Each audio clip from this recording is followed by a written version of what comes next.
Good evening, everyone. Welcome to Meeting of the Minds of South Florida.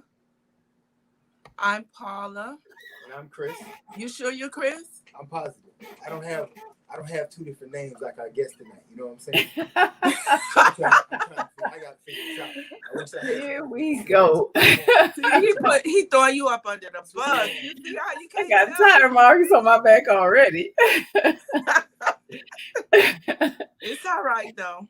I mean, it's okay. Everybody should have those more times where you're one audience and you're like, hello, hi, and then you with the other audience, what's up, girl? You know what I'm saying? Okay, so we're gonna introduce Yvette first. Okay. I know Yvette from high school. Please tell us. We can talk offline, but I need to hear. No, she's a cool person. She was spicy though. Nah. So we're gonna introduce Bertha tonight. What's up, Bertha? Hello, everybody. Hello. You could introduce tonight's topic is going to, first of all, I want to congratulate Ariba Johnson. What did she do again? She got her LSCW. What is it? I'm not saying licensed social worker now, which in our field that's the highest honor. Like when you're licensed, that means you're official. That's like that black card. That means you want to, you can open up programs. You have the right to pretty much write your future. Like being licensed, it's everything. So the reason I have to congratulate Ariba because Hickman and I used to push Ariba all the time to the maximum. What? So anyway, Ariba, it was out of love and congratulations. So tonight's guest is Miss Bertha Yvette Myers. I'll let her introduce herself to you. Well, not introduce herself. I'll let her tell you her credentials and exactly what she does. But a couple of weeks ago, we did kids' mental health, then we did men mental health last week. So we have Miss Bertha here tonight to speak on women's mental health, women mental health. So go ahead and introduce yourself. I am Bertha. Many of y'all from school know me by Bertha. People that are close to me call me Yvette. My last name is Brookins. I haven't changed it back, but it is what it is. I am a licensed counselor. I work out of Columbia, South Carolina. I love my job. I've never loved doing anything as much as I love being a counselor. I look forward to y'all questions and hopefully have some fun tonight. We're about to have a whole bunch of fun, Bertha. You could leave it up to Mr. Hickman. He gonna bring the best out of you tonight. He brings the best of me. Oh God, it's not how it goes. That's my verse. No, it's he sees. You're going to hell. Well, welcome. So I know a lot of you may be a little maybe not, but some of you, mental health is really, really important, especially in the times that we're in. You know, you have your strong friends every time you ask them, how are you? They're doing good. And in actuality, some of them are not doing well. You know, because we're so used to them being the strong one that, you know, when they say they're doing okay, we just take it as they're doing well. So tonight we're going to talk about women's mental health. But one of the things is when we talk, you know, we're the parents, we're the adults, so we're supposed to protect the children's mental health. We're still working on our men with the mental health because, you know, some of them, they don't like the stigma of, you know, getting help or counseling or speaking to someone because they seem to think that they're going to be deemed weak at that point. Right. But I think women are more open to having, you know, therapy and things like that. But we still do have a pushback. We're limited to what we say as well. Why do you think there's a pushback? Embarrassment sometimes, I believe. Okay. It could be just like men. It could be embarrassment. Or, you know, say if you have a woman that was that wants healing, but was sexually abused or by a relative or just raped. Right. And, you know, sometimes the first question is, well, how did that happen? What were you doing? you know, stuff like that. So a lot of people are not open to saying, you know, I was sexually abused by uncle, whoever, or cousin, whoever. But then you got to also remember, in the families always, if you go to a family member, you know, we've worked around it a lot. We've seen it a lot. If you go to a family member, he wouldn't do that. That's your uncle. That's your cousin. Yeah. So, you know, it's one of the things. So I'm going to let Miss Bertha step in and take over now. You were saying something, Paul, about pushback. And I think that one of the main reasons for why we get pushback, especially with women of color, and I hope that I'm okay with saying that specifically women of color, is because we don't want to be seen as not strong. You know, if I tell you that I need help, that means that there's something, air quotes, wrong with me. And I have to appear strong. Now, I have a philosophy on strong, and I hope that it catches on, because I think that we sell ourselves short by telling ourselves that we're strong. If I gave you a piece of metal and it was bent, can you see my hand? And I put a rock underneath that metal, and then I gave you a hammer, and I say, I need you to bang this metal until it gets flat, and then I want you to give it back to me, and then I'm gonna give you let's say $1 million. If I handed you a hammer, you would take that hammer, you wouldn't even think twice about what is this hammer made out of. You would get it and you would start banging the heck out of that metal. And the moment that you saw any amount of give, you would start banging harder and harder.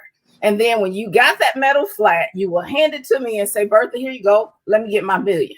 Now I ask you, what is strong out of all of that? The hammer. I have over 8 hammers in my house, because every time I need a hammer, I never put it back where I got it from. And if I need one and I can't find it, they are so indispensable, or it's cheap, I can go to Home Depot and get another one. And that's how we treat strong people. We grab them when we need them, and when we get done with them, we throw them to the side. And then when we look for them again, we can't find them. So we just go grab another strong person, and we beat the heck out of our strong people. I never thought about it like that, but it's true when you think about it. We don't take care of our strong people. Our strong people can't say, I'm having a bad day today.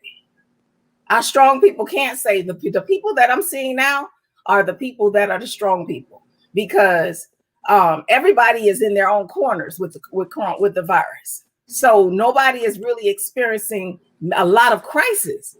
So the strong people can't help nobody.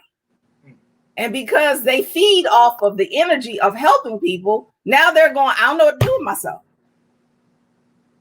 We dispose of our strong people. It does not pay to be strong. I hate to hear a woman say, I'm a strong woman. I cringe, because you're disposable. Miss Yvette, though, a lot of times, and I'll say modern women use that term as like the metaphor of who they are as a person. And there's nothing wrong with it, but I'm a strong, independent woman. I don't need anything else. But it's like inside, I'm sitting up here thinking like, okay, so where is this coming from? Because that's been a metaphor that's been driven home to, I think, my generation and some of the generations beforehand. That like, you need to be strong because there's nobody else out there for you. Or you have to stay this way. You have to stay this way. And why do you think that is though? And then why is it when those women get like that and they get in spaces, they don't get help? Because they put themselves in a position to be strong. I mean, how many times do you look at The Rock and say, do you need help picking up that luggage? If you saw 20 luggages there and they all weigh 1,000 pounds each, how many people would go to The Rock and say, hey, Dwayne Johnson, let me help you pick that up? Nobody would. You be like, that's beyond me. So I know you got it because look at all the muscles. So take care of that. And then what happens is when women get in that space and they begin to own that space of being a strong woman, now when people start treating them like strong women, now they go, I have feelings too, but strong women don't have feelings. How can you be crying? What's that old movie? There's no crying in baseball. What's that? Remember that? Strong? Yeah, exactly. Strong women don't cry. What you crying for? So, and League of Their Own. I'm sorry, League of Their Own. Yeah, League of Their Own. Yeah, there's no crying in baseball. Suck that up. And that's what we tell ourselves. That's what we tell our children. That's what we tell, especially our daughters. You know what I'm saying? Suck that up. We ain't got time for that. You get it together. I ain't got time for that. Let me ask you, do you think that has an effect on how men perceive women and how they treat women? Absolutely. Absolutely. Let me use the Rock example again. I know people ain't gonna like me by this. Gotta. Well, you know what? When not too many people like the truth, but people ain't gonna like me. They already don't like me, but I ain't gonna have no friend. Can y'all be my friend? Because I ain't gonna have no.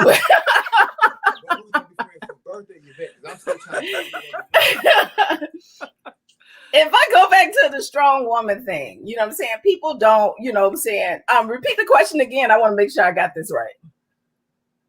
Who asked the question? Me? Listen, I'm getting old. I got to grab it. Look, you like me. I got to grab the question when it's in the air. I said, do you think that the way women perceive to be strong is the way we say how we're strong? Does it have an effect on the way men perceive us? Absolutely. Now let's go back to the Rock. That's where I wanted to go. Let's go back to the Rock example. If I am a strong woman and I have beat that into my man's head that I am strong, I don't need you. You are here because I want you here. Now I see 4 luggages there and he grabbed 2 and look over at me and say, hey, grab them other 2. Now I want to be dainty.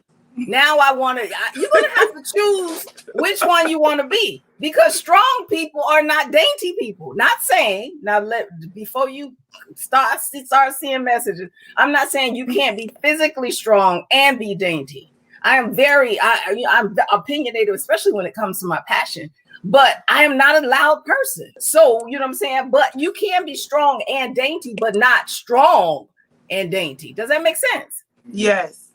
So either you're going to choose which one you want to be. And we want to be dolled. We want to be loved. We want to be doted on. But if we don't get it, our protective mechanism is to say, I don't need all of that anyway. You know what I'm saying? I'm a strong Black woman. And then you put yourself further and further out there on that island. And then when ain't nobody coming to check on you, now you mad. Now, I don't want to sound like I'm angry with Black women or women, period. I'm not angry with women that are strong. I'm not.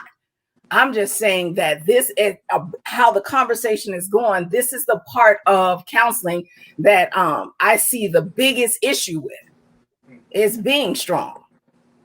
I'll tell people in a minute. Think a couple of things that I do. I simply say, I'm not going there.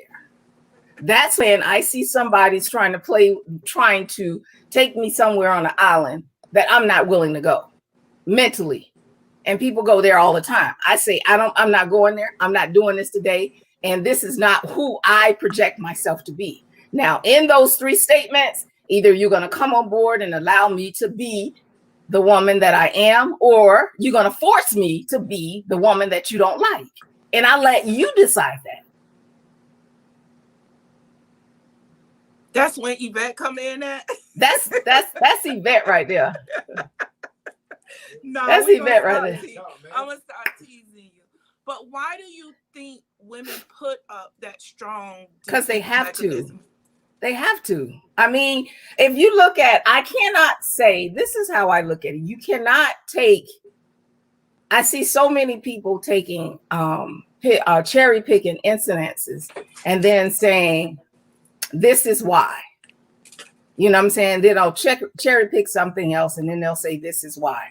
And you can't do that when you look at the history. And then when I say what I'm about to say, so many people say, you got to let that slavery stuff go because that's not who we are. And this not who we are. But when you cannot have one without the other. Now think about it this way. There are people in our society that have the same beliefs as their forefathers in regards to how they treat people of color. And that behavior has passed on from generation to generation. We accept that. But when I say there are people that were in slavery that have the same beliefs as their forefathers, and that behavior has been passed on to generation and generation and generation. Now we tell those people to get over it. But it's the same side, it's the same coin. It's just on different sides. We look at races and we say that's how their people are. That's you know what I'm saying? That's a pattern. But when we look at people that been disenfranchised, we tell them, get over it. You got to shake that off. You know what I'm saying? Why are you still letting that bother you? But we can give the other side the better benefit of the doubt, but not our side. And that goes with how. So that's why I say you can't cherry pick how, you know what I'm saying, how we behave. It's the whole pie. What am I? What? That was deep. That was deep. When you leave Mr. Hickman speechless. Because it's like there's now this common divide, and for years it's been, we're gonna take this individual out, and then the woman had to be the one substituted in, and whether it was media driving it, whether it was our own projection of it, it's really caused now. I'll take my generation to kind of say, well, we'll do this ourselves. And then now it's most men, some of them in a certain relation, they're on the outside. And then the woman's now been the one having to carry the burden of doing X, Y, and Z. And then the man's now looking like, okay, how do we bring this back together? But the woman's saying, some of the women are saying, I don't need you. I'm good. I have to say, look at a lot of Medea's stories. I'd rather be bad by myself, I can do better by myself. A lot of these things have been told over and over again. So it's like, it splits and saying this woman has to be strong. She's got to take this, but not realizing going back to there's a lot of trauma there. There's a lot of betrayal there. And then just telling people now, the girls, to say, hey, you'll be okay. Suck it up. Mm-hmm. And not dealing with the issue. And I think that's going to be a common divide. It's going to be over the next 15, 20 years. We're going to continue to see this play out over and over again. And unfortunately for a lot of young girls, I think that are now in that conundrum, there's nobody there to really show them that balance, because I think the moms are still trying to figure out what to do. You know, grandma's in a different space now because she's getting older. So I think as a society, and then you go back and look at COVID causes a lot of people to check the egos at the door, but we don't know who to go to, because now it's like, I need help. Like you said, the hammer. I have about 5-6 hammers in my house. I grab them, I use it, I put it back. And that's what we typically do. Like you said, it's a great analogy, because I had to think about that with the rock. I'm like, if I was somewhere, yeah, I'd let him get it. I mean, I'm a fairly sized good dude, but he's like 6'7". You take it. But then when people don't need him, what's that person supposed to do? You know, I remember I use a lot of cartoon characters like Batman. When Gotham City was quiet, they didn't need him anymore. He then became the evil person. He became the outcast, because we don't need you anymore. Society's done with you. But when there's an issue, I'm gonna come back and grab you real quick, because that person's been villainized. And I think that's what has been driven. So now, as a culture, we're still trying to figure out how do we get past this and try to make this merger. And I think we're so far on the spectrum. It's possible it can happen, but it's like two different parties trying to figure out how can we get back on the same agenda. I think that the first step to getting back on the same agenda is just simply identifying that there is a problem. Individuals have to identify there is a problem, because it does something to the brain when you move from a space of I don't know what to do to let me figure out what I need to do. Mm-hmm. Just changing those words up, it changes how you think about that thing. And so all the people that have labeled themselves as strong, or the people that that are tired of being strong, because I have not met one woman that says that she's a strong woman that still holds on to that. I have in the closets when we talk, she says, I'm tired of being this person. Right. The only time and so the moment with my mama and my kids, the flip is to acknowledge it and then to go get help. Go talk to somebody. And so that's the key. That's the heel that we got to get over. Is to go talk to somebody. Get to the point where you say, you know what, this ain't working. And there's an analogy that I learned when I was in my master's program. And basically it says this: when it comes to a cold, if I had a cold and I started coughing up pretty colors, I'm gonna be gross here for a second. That's okay. I started coughing up pretty colors. You know what I'm saying? If it's just clear, then I'll try to doctor it at home. And then if it starts to turn the pretty pastels, then I'll be like, okay, I got to go to a doctor. But when it comes to mental health, I will doctor myself until I look at this situation and say, this ain't working. I need to go to a doctor. But when it comes to mental health, we'll keep doing the same thing over and over. And we will not go to a doctor because nobody has said out loud, it is okay to go to a mental doctor. It is okay to go to somebody and let them and help them walk you through what you're going through, because you are not isolated. You are not alone. And there are so many other people that feel just like you. And until you buy into the idea that it is okay to go to the doctor, people will continue. They are bleeding from their hearts. Their cavity is wide open, and they putting Band-Aids on and going, I'm okay. I'm okay. I'm okay. I'm okay. No, you're not. You're not okay.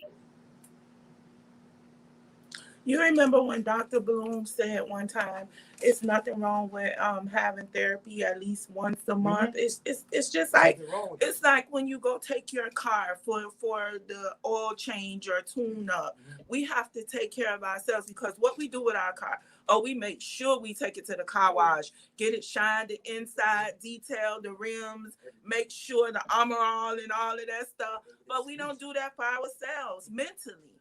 And that's because, even speaking of that, like last week, we had a male therapist on the show, Matt, and we talked about the men feeling like they had to wear a mask 24/7. And then when they get around other males, we still have to carry that mask. And then we get home, you still got to wear the mask.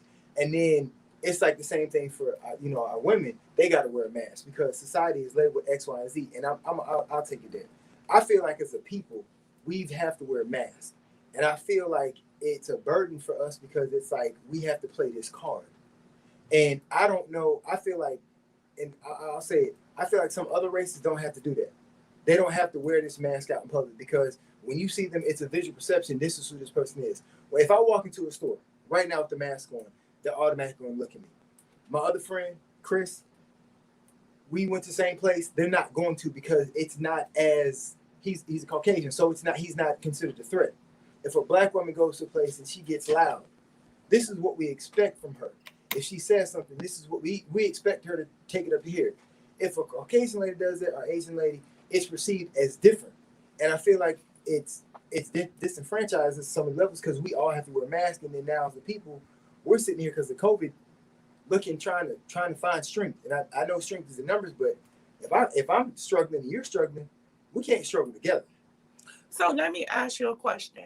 Why do you think men, you're with your significant other, for those that are married or live with someone for years, why can't men go home and unveil that strength and put it to the side and show that weakness? Why? Because we're not taught that. As a black male in America, you got to be Superman 24/7. But do you think that's mentally healthy? Hell no. I remember T.I. even had a song. He said, the only time I cry is when I'm in the shower. And if you think about that lyric, this is coming from one of the, hands down, probably one of the top Atlanta rappers. He said, the only time I can cry is when I'm in the shower. When I come out, I got to put back on that.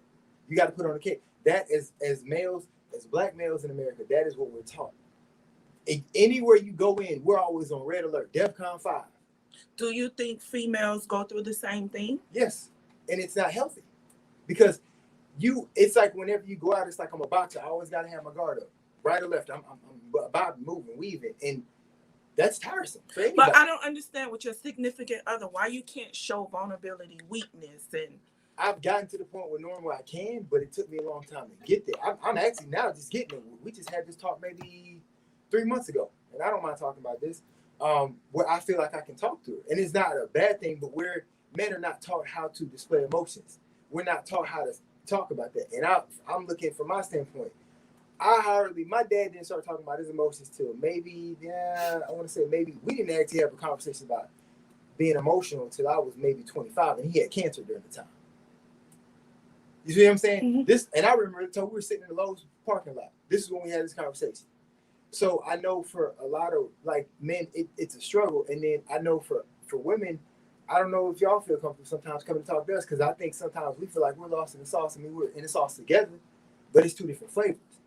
And I know for a lot of black women that you have to have that strong label, because society has already put you in a pocket saying this is what you are. And I feel like I said, it's a disenfranchisement because there's so much more to our sisters. There's so much more, but unfortunately, you just the strong label or the boss label. This is what I am. I saw a lady driving home today. She had on the boss cap. I'm like, do you want that pressure? Like you want that smoke? So Bertha, let me ask you, what recommendation would you give to couples that have that barrier where they can't be vulnerable with each other? They can't show their weakness with each other. First thing I would say, as you were talking a little while ago, Paula, I would say I would tell my significant other that it's okay for you to show me your soft side. I know that sounds, even saying that out loud, that sounds crazy. It's like, why would you tell somebody that it's okay? But imagine your partner telling you that. Man, I ain't got no soft side.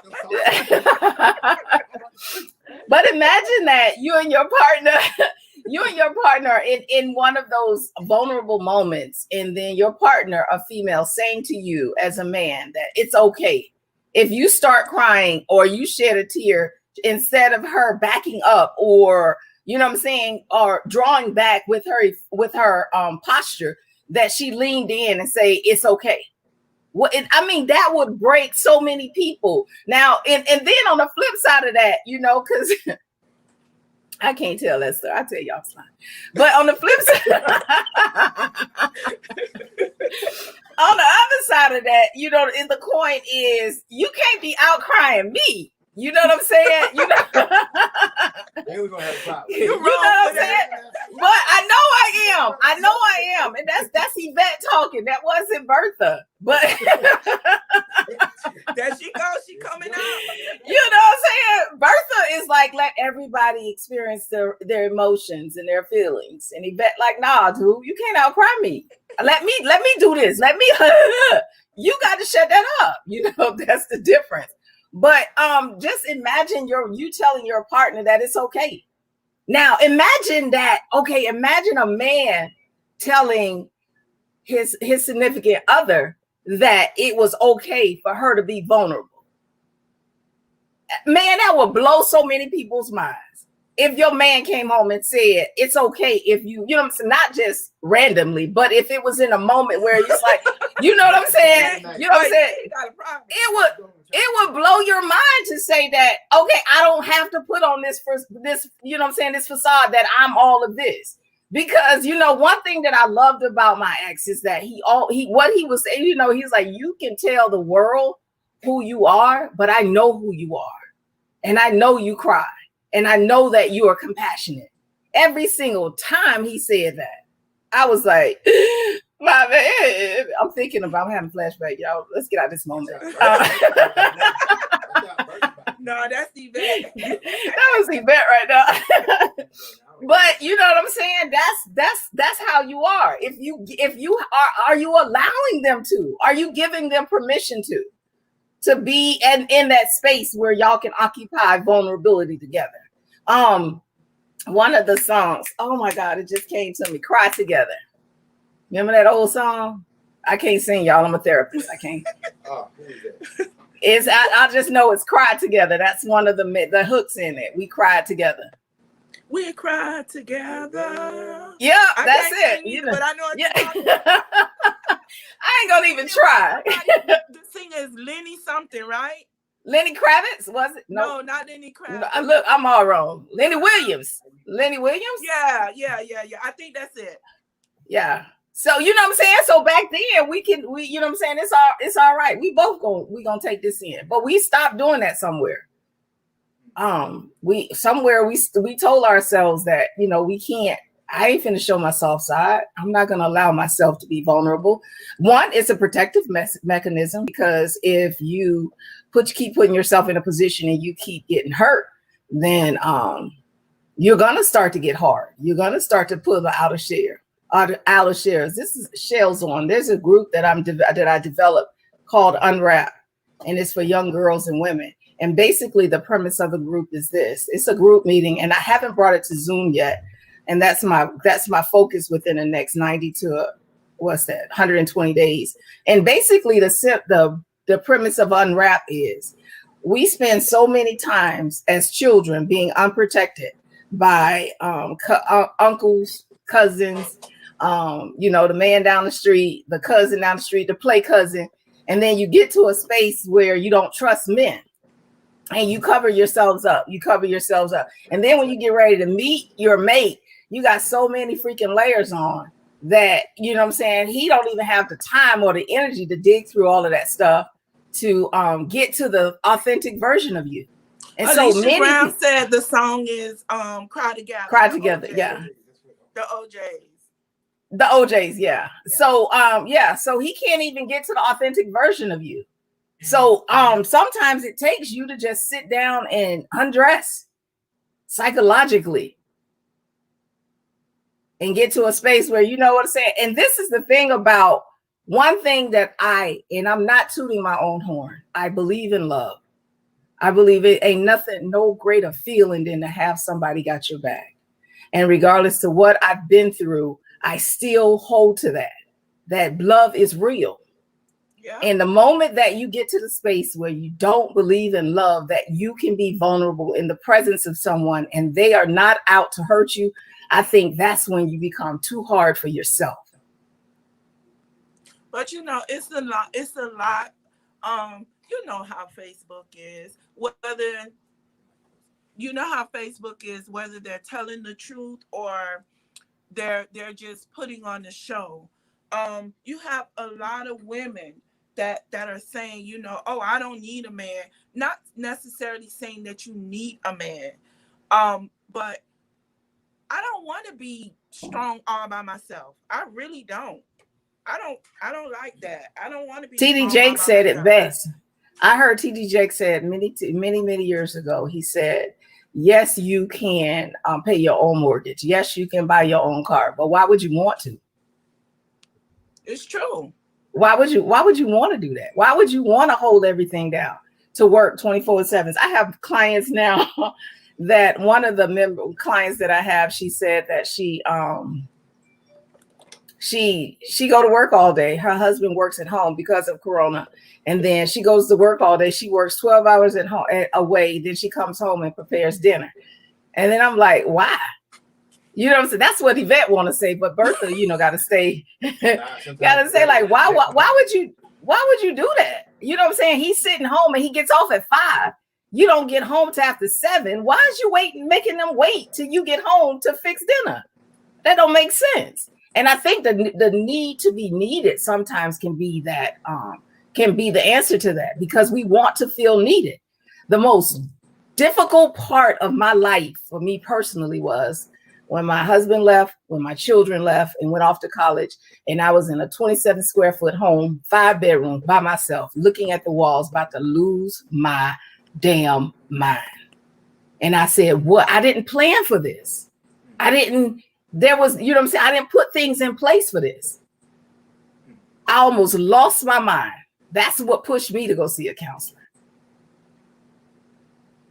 And a lot of people, I don't know what it is that a lot of people don't want to see a counselor. I do therapy once a month, and when I'm on the edge, when I'm about to choke somebody, I got to get it in 2 times a month. So I don't catch a case. But it's okay to do it. You actually feel better. But I think the part that people don't like is when they first start, the hurt they go through. They don't want to relive it. Now that's the bad part, but just know there's healing. Mm-hmm. Each time gets better and better and better. You'll start to see your own progress by the way you respond to negative people. You'll just look at them like, oh, they can't be talking to me. So you'll just keep it moving. Once you start healing yourself, you'll be able to recognize when somebody is being really, I'm going to say, negative around you. And then you don't want that energy in your space. But when you're not healing, it seems like you gravitate to that. Mm-hmm. And what we need to do as women, there are some men that does the same thing. But what we need to do is, a lot of us have healing spirits. when we start healing everyone and we're drained, who's going to heal us? Mm-hmm. Men and women. So we need to be really, really mindful when it comes to that. Sometimes when there, you can help a person, you hungry, that's fine. But sometimes you need to know when to back away, because you end up draining your own energy. And then what happens? Like Yvette said, you another hammer they put to the side, and they go get another strong one. And that's it. And I think that's unfortunate, because that's kind of selfish of that individual to do that. But I think a lot of, and I'll say, because we're talking about the women, but I think a lot of times the idea of going to get therapy is like, now I got to dig and start unveiling all this trash that you bottle cap for so long. And now it's like, I got to go relive this. And I remember we used to do play therapy sometimes. And I remember they actually took one of the girls back when she was 8. But the problem was they left the girl at being 8 for like a week. The therapist did not know how to pull her out from that. Wow. And literally, I walked in the room one day, and this girl, she's 27, had pigtails in her and talking like, "Good morning." And I was like, we shut this project down today. Because she had 3 kids, but they had took her back when she was 8, and there was so much stuff she had to process from 8 to 26. They forgot to get her up to 26. They just left her when she was 13. Because the next session was until the next week. And that's the other issue, because a lot of times the girl told me after, she said, "Mr. Hickman, I'm done. I'm never going back to that space again. I'll shut that girl down. I'm ready to move on my life." It was crazy. She never moved on. But I'm not a therapist. Let me reiterate that. But as therapists, you have to be careful when you take somebody back that far, because the purpose is to heal them. Mm-hmm. So when you take them back that far, you got to keep moving them forward. It's like moving that goalpost. And I think I'm sorry. No, go ahead. I wrote an article on LinkedIn called "Functioning Inside of Dysfunction." I just sent it to you in a thing. You sent it to me? Yeah, I put it in the chat section, in the chat between us. I sent you the link. Basically, what functioning inside of dysfunction is that you grow up. Imagine you grow up, and at age 5, you get bit by a dog. So can you see my hand? Where my hand is? Okay. Imagine this being this is birth, and then this is death, right? And this is the ultimate line of life.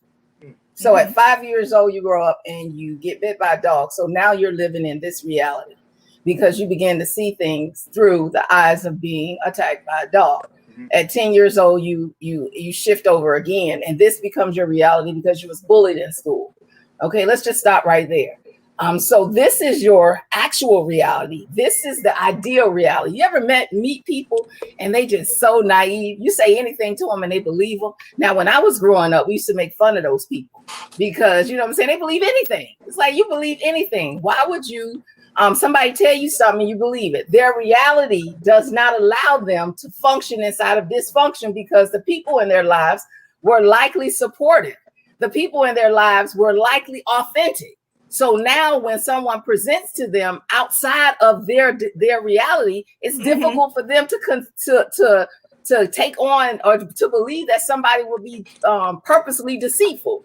I was like that. So now what we learn to do is function inside of our dysfunction. This becomes our new reality. And then what happens after that is, whenever you meet someone, what you do is you look for people that can operate inside your dysfunction. You look for people so you meet somebody and you talking to them 2 minutes and it feels like y'all know each other for a lifetime. It's like, oh my God, this is my girl. We grew up. I mean, it's like, I just met you, but I connect to you. What's likely happening is your dysfunctions are lining up. And so you go off into that relationship, and that's how we connect with people. We connect with people based on our dysfunction. And if you're not careful about how you are connecting and what is connecting you, you will find that even though the purpose of functioning inside of dysfunction, we gravitate towards those things because we know those things. I know how to operate in a house where my father is an alcoholic, not me personally, but you know what I'm saying? People know you get gone, you make yourself scarce. So they end up marrying somebody that operates in that same behavior because they know how to operate inside that dysfunction, even though they hate that behavior. even though they hate growing up with their dad and he was an alcoholic, they end up marrying somebody that's an alcoholic. And it's not that they do it on purpose, but that's the behavior that they look for, that they gravitate towards because they know how to function inside of that. And then I hear this statement so often, he's too soft for me. I can't get with him. You know what I'm saying? He do this. His dysfunction is different. His dysfunction is different from you. Your dysfunction is to the point where you've witnessed somebody knocking somebody in the head. His dysfunction is his parents stand there arguing and said, I'm angry with you. I'm angry with you too. And then they separate. The first time a man told me that, I'm gonna tell y'all the story. Hold on. I was grown, all 100% grown. And I did something that we ain't gonna go into that part. But he said, no, Yvette. He said, this is what this man said to me. He said, Yvette, I am angry with you. What I'm supposed to do with that? No yelling, no screaming, no nothing. He just said, I am angry with you. And so I'm sitting there like a 5-year-old going, crap, the hell am I supposed to do with that? And I realized at that moment it clicked. That's where I got the article from. My dysfunction was, if you mad at me, I need to see some animation. You know what I'm saying? Some yelling, something. But that wasn't his level of to let me know that he was angry was just to tell me I'm angry with you. It blew my mind. I was like, I don't know what to do with this. This does not work for me. I've never in my life can attach this to anything and say that this is okay. What did you really say? Nothing. I just sat there like a 5-year-old because I didn't know what to say. It was like, I started crying. I'm sorry. You know what I'm saying? It's like, I've never had an interest and, you know what I'm saying? To turn inward and look at myself and say, you screwed that up real good. Because if somebody coming at me hard because of something that I do, I got to push back. I got to give back the energy. You know what I'm saying? You screaming at me, so now we ain't finna talk about what I did. What you ain't finna do is scream at me. but you just tell me what I did wrong, and that's how I counsel.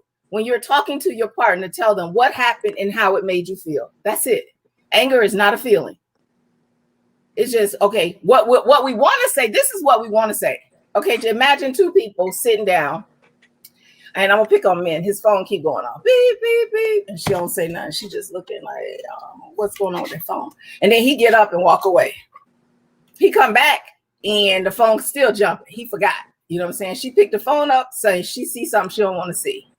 She asked him what's going on. I was like, what's going on with this? He say, well, why did you go into my phone? Right? So now they start to play the hero, the villain, and the victim. The hero is the roles that we play anytime anybody play that role, the hero, the villain, and the victim. It's a completely dysfunctional role. The hero is the person that he's gonna identify her as the villain. Why did you invade my privacy? She's the victim. She's gonna make herself the victim. How could you do this to me? I can't believe that everything that I do for you, how could you do this to me? And then he said, you know what? And then they go back and forth playing the hero, the villain, and the victim. And then he says, you know what? You want to go through my phone? Go through it. I don't care. You want to look through it? Go. Now he playing the hero.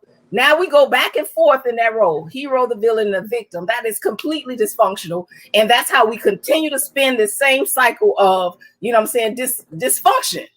The best way to step out of that role is to say, you know what? I'm not going to be the hero. I'm not going to be the villain, or I'm not going to be the victim. I'm going to need you to work on yourself, and I'm going to work on myself. And the easiest way to get sucked back into that role is to be the hero, because everybody wants to save somebody. Captain Saver. Everybody want to save somebody. Everybody want to save somebody. Everybody want to save somebody. So the best way to do is for that particular role is to step out of it and say, I say so many times a day, to the point that my family, they just look at me like I'm crazy. I was like, I ain't going there. Nope, I'm not doing that. I'm not doing that. There's a scale that I invented. It's called a Wasi-Wasi scale. W-A-S-I-W-A-S-I. I know a Wasi-Wasi. W-A-S-I-W-A-S-I scale. Actually, Wasi-Wasi is Swahili for anxiety. Mm-hmm. And so Wasi-Wasi is this. Anytime that you are, it's a scale from 1 to 10. 0 is a good day. I mean, a perfect day. You're sitting at the park, dogs chasing butterflies. It's a good day. Can't nothing go wrong in this day. Even if something go wrong, it ain't even that bad. It's good. A 10 is a mental apocalypse. Anything that can go wrong is going wrong. You got 10 minutes to be somewhere. You got 20 lights in front of you, and every one of them is red. You can't be late. And every time you think to hit the gas to run through it, a police pull up right beside you. You like, y'all don't go somewhere. That's a 10, a mental apocalypse. The goal is to stay between 0 and 6. When I counsel, I tell everybody, you're responsible for yourself. If anything is going on in your life that you don't like, then fix it. So the goal is to stay between 0 and 6. 7, 8, 9, and 10 is where we operate in dysfunction. Fight, 9th grade science, flight or freeze. Fight is you're going to give back the energy. Flight is you're going to try to get away from the situation, or freeze, you're going to completely shut down. The goal is to stay out of that space, because we already know the empirical evidence supports that anxiety, stress, depression, grief, conflict, anger, all of that kills you. It takes off years of our lives. So, but because we don't see the immediate effects of those things, we continue to operate in them. But every time we operate in 7, 8, 9, and 10, a day is going on the end. Another day is going on the end. So it's not to say that you will not be upset. It's not to say that things won't make you mad. That's when you say, I am angry with you. No, but seriously, 0 through 6. And how do you know when you're moving out of that spectrum? And then this is what I say. I ask people, where are the lions? And what I mean by that, imagine the 3 of us going on a hike. And we start to look, 2 football fields in front of us. A pride of lions is coming towards us. But our car is 12 feet behind us. Even if we crawled, we can get to our car before the lions got to us. And that's 0 through 6. You see it coming and you know what to do to get away from it. You make the necessary adjustment. 7, 8, 9, and 10 is we're walking on a path. We're talking. We're having fun. Not paying attention. We turn a steep corner and you can reach up, and just in front of us, you can touch. It's a pride of lions sitting right in front of us. Our car is still 12 feet behind us. That's 7, 8, 9, and 10. You're going to fight the lions. You're going to flight, turn around and run, or you're going to freeze. You're going to shut down. This is my story. So what I'm going to do is trip one of y'all and I'm running. That's Yvette. So that's just my story. You can't, so don't be trying to change my story. My story is one of y'all finna hit the dirt, because when they drop on y'all, then that's quick enough time for me to get back to the car. But that's how we operate. We operate so many times. Women operate in 7, 8, 9, and 10, putting out fires as firemen. Ain't nobody trained to be no fireman. Put down, you know what I'm saying? What you got to walking around with a daggone water hose for? Put that down, sister. Operating 0 through 6. 0 through 6 means that you can do something. You see it coming. You have enough time to either take a deep breath, go to the bathroom. I live in the bathroom when people stress me out. I gotta go to the bathroom. Who gonna tell me I can't go to the bathroom? I'm old. I need to go to the bathroom. Who gonna tell me? How you gonna tell me I can't go to the bathroom? You know what I'm saying? You can't tell me I can't go to the bathroom. What? I can't go to the bathroom. You can't do that. OSHA gonna be on y'all head. Can I say that? I'm sorry. But that's 0 through 6. That's where I live. I ask myself, what is causing me anxiety? How do I get rid of it? And who do I need to eliminate from my life? It's not that it's my responsibility. If I'm allowing somebody to stress me out, then I need to figure out a way to fix it. That's 0 through 6. 7, 8, 9, and 10 is you living in a state of anxiety. Let me ask you, why do you think so many women seem like they're in a heightened state of emergency? Like, it seems like they're always on 7, 8, 9, and 10. It goes back. Remember when I said earlier that you can't cherry pick like this behavior and not include the previous behavior? We have been taught. We have been taught to take care of things. We were even rewarded for not having our men in the homes. If you want these government assistance, you can't have a man there. We were rewarded. We were rewarded for doing it by ourselves. And so now you train a woman, you train a person to get to a space where she's independent and self-sufficient. I mean, how can I give up this now? If I haven't bought into the benefit, that's one of the things, one of my tools too. I have to buy into the decision on the other side of this decision. If I can't buy into the other side of this decision, it's going to seem like the most difficult decision to make. And I don't think any decision is difficult. I just believe that you haven't bought into the other side of the decision. For instance, if my man is cheating and I know that he's cheating, I haven't bought into the decision to confront him, because once I confront him, I got to do something. Okay. And if I got to do something, then you know what I'm saying? If once I confront him, I got to do something, and I'm not prepared to do anything. So I'm gonna stay on this side and pretend like I don't know.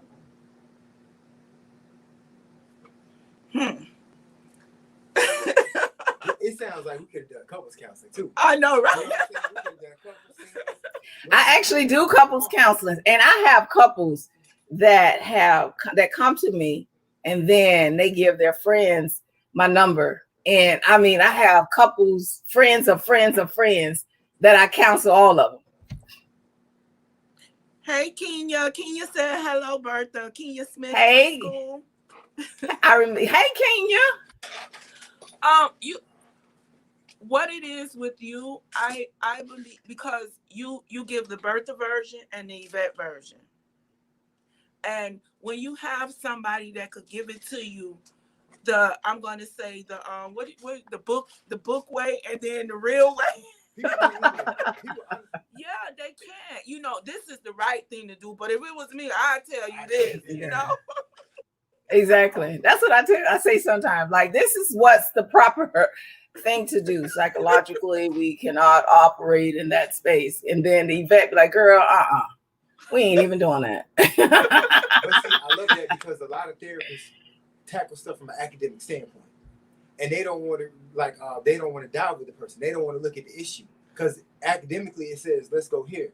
But she tackles it from the standpoint where you really because you want to hear real life, you know? Yeah. I want to hear some old technique that came out in 1950 because that don't apply to 2021.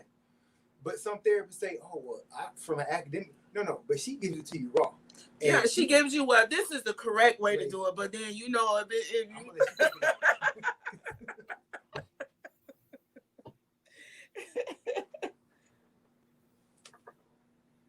Tasha Oatis, she says she love it.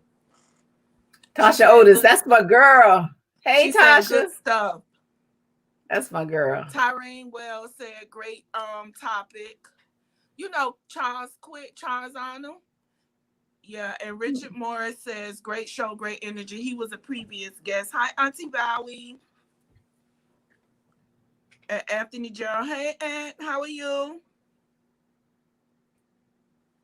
So what would you, for women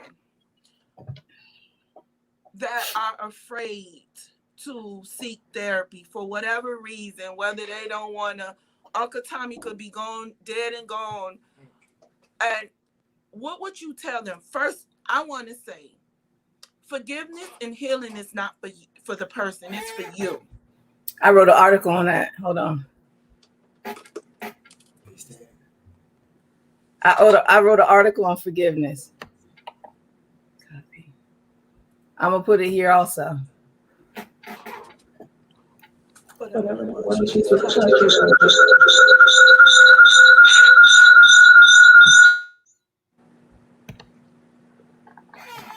Yeah, because you off the string. I wrote an article on forgiveness. I put it up there also. Forgiveness isn't for you. This is how I look at forgiveness. Forgiveness is, I look at everything as energy. And I lose a lot of people when I start talking like this. And I'm aware of that.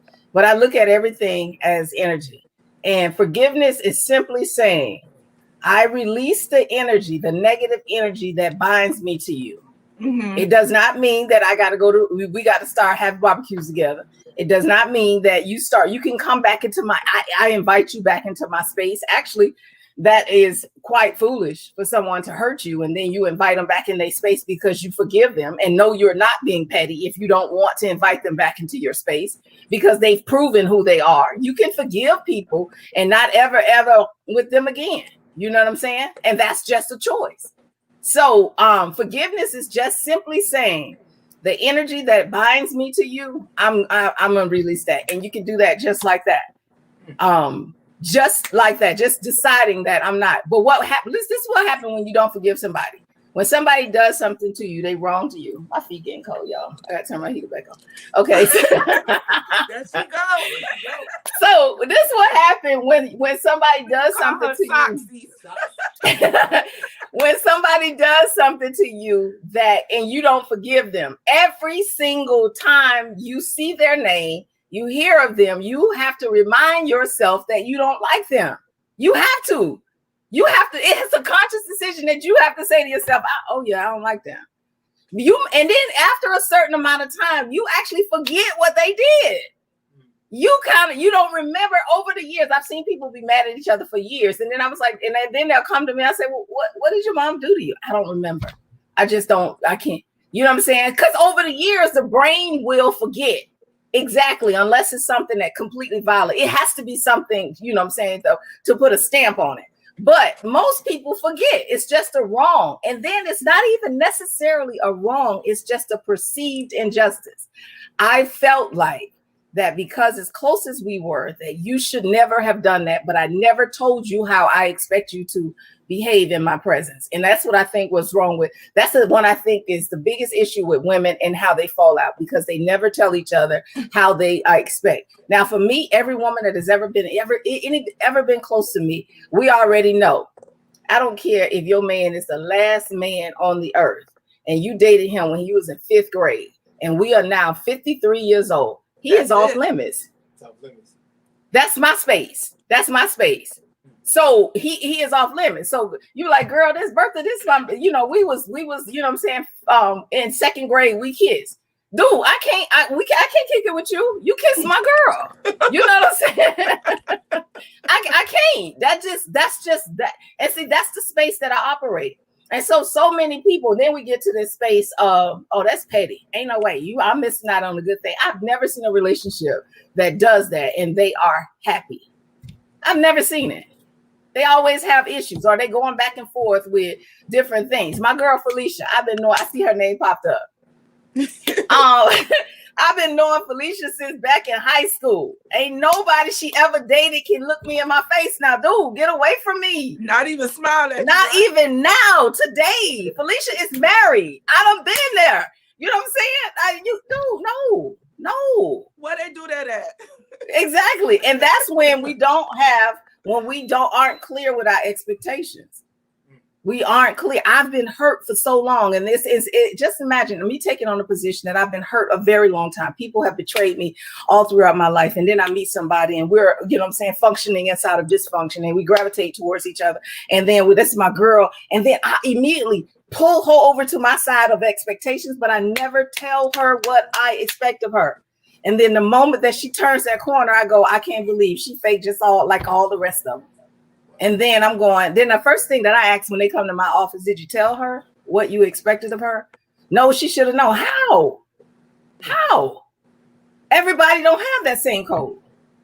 So if you're not being clear, that goes back to a statement that I said almost in the beginning. Everyone is responsible for themselves. If you come into my space, if I invite you into my space, I have to make sure that you know what I expect of you. This is how we behave in this area right here. And everybody don't stay here. If you don't like this, then okay, it's okay. I'm not going to be mad.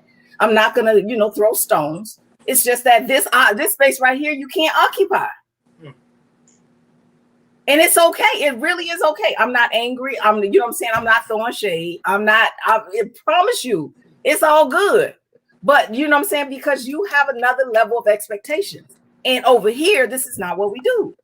We just don't behave like that. It's like remember when I said before, I think I posted something like, I don't want anybody in my corner that is a yes man to everything I do, whether it's good or bad or foolishness, negativity. I need somebody in my corner. Girl, you wrong. Don't go there. Don't do that. Exactly. Yeah. Exactly. If ain't nobody in my corner telling me no, like my sisters are, I don't know. They tell all the time, I'm sure. Look, I'm the baby. And these chicks treat me, I'm 53. Why y'all treat me like I'm a child? They treat me like I'm a child. probably why they treat me like I'm a child. I'm an adult. I got a whole mortgage. Why y'all treat me like this? But they're my sisters. I know my sisters got my back. You know what I'm saying? We laugh, we fight, we talk.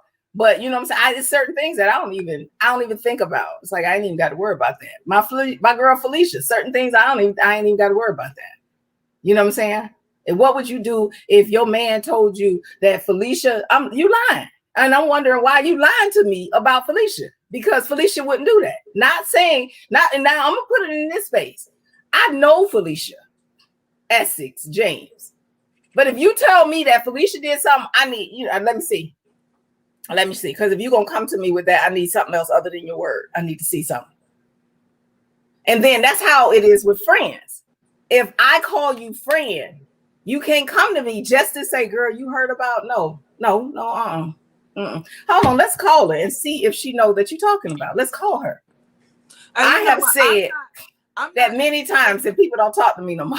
I'm not as close to Felicia as you are, but I can tell you the person that she is, she's straightforward. She's that person. So if somebody will come, she has that personality. If somebody will come to you and tell you BS, you'll look at that person like they're crazy instead of gravitating to, yeah, she did it. Because that's the person she is. And she's always been like that. What if we as women together was like fire? What if we as women held people that told us stuff accountable? What if we as women, somebody came to me and said, Bertha, let me tell you what Paula did. And then I said, well, hold up. I got Paula's number. Let's call her. Let's not talk about her. Let's call her. Let's get on three-way and put her on speaker. I have done that. You know how many people come to me now? Nobody. Zero.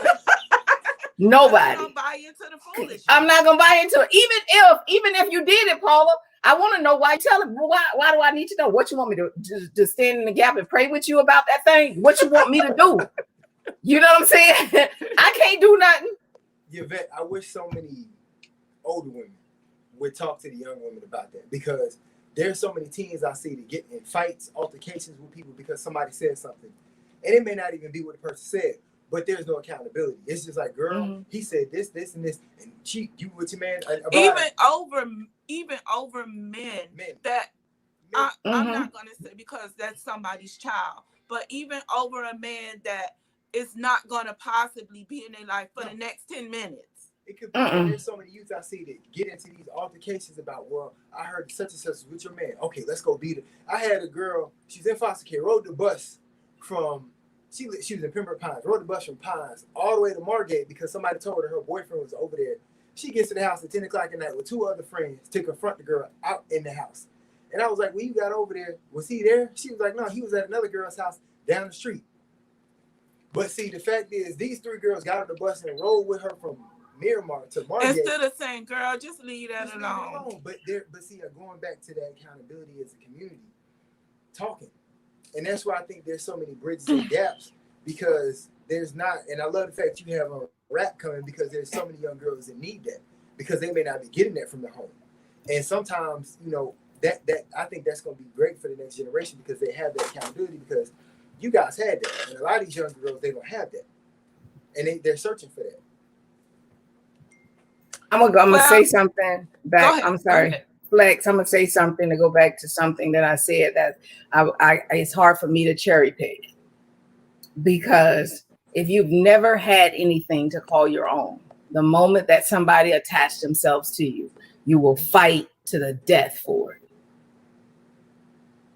And that's where so many. If you have never had anything of your own, and somebody says to you that I am yours, then that's you know what I'm saying? Even though that's a person, even though that's a man, you will fight to the death for it, because you've never had anything of your own. And so you attach yourself. You said that you are mine, and I can't stand here and let anybody come and take what's mine. People have taken what's mine all my life. How can I sit and say that it's okay for somebody else to take? I'm not going to let nobody else take what's mine. And so I do understand what you're saying, Flex, but in the realm of the whole umbrella of things, that's like, to me, cherry picking, because most people that fight for other people are people that lack Maslow's hierarchy of needs. The bottom level is a feeling of belongingness, a feeling of love, shelter. If you don't have that, if that's not instilled in you at the base level, the first 7 years, one scientist says we repeat our lives every 7 years, and we just take it and just repeat it into adult phase. Now imagine somebody being 7 and being beat down, being 14, and then they're starting to come into their own. And then they meet somebody that attaches themselves to them, and then somebody come try to take that from them. Man, I will hurt you. On the outside, with a logical mind, you would say that that's not yours. Like with a logical mind, you would say, I remember people saying, how are y'all gonna fight over a neighborhood and shoot over a neighborhood that y'all don't even belong to? Theoretically, that sounds good. Theoretically, that sounds like, okay, that's stupid. But if you start to go back into those children's lives and start to see what they have been missing, it's only logical that they will fight over something that isn't theirs. Felicia said her daughter goes through it all the time. They don't have loyalty. They talk about friends to her, and when she shuts it down, they get upset with her. And you know what? I do that a lot of times. When people come up, I don't want to hear that. I don't, because especially at my age now, my mental space, it don't have no room for the foolishness. It don't. It really don't. Because you know it only got a little bit left up there anyway. So I need to keep that 5% open for good stuff. Well, I want to thank you, Miss Bertha, for coming with us. And long time no see. You look wonderful. Thank you. Thank you. Thank you for sharing, your thoughts and your input on mental health in a whole. This conversation could go on and on and on. I just wish the reason we do this is try to encourage men and women and, parents to, get their children, therapy. It's okay to have therapy for yourselves and your children.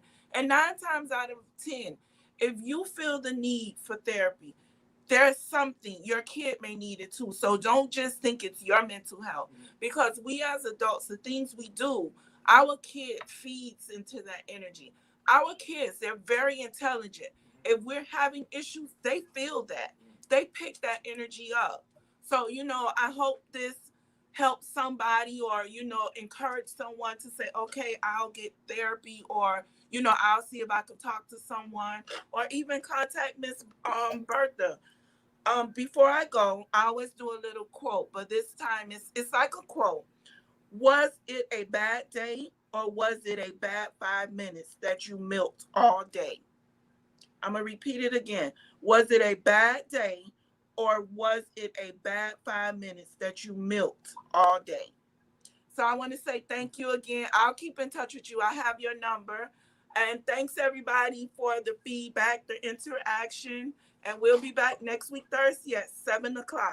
Thank you, B. Take care. Thank y'all for having me. Y'all take care. Thank you.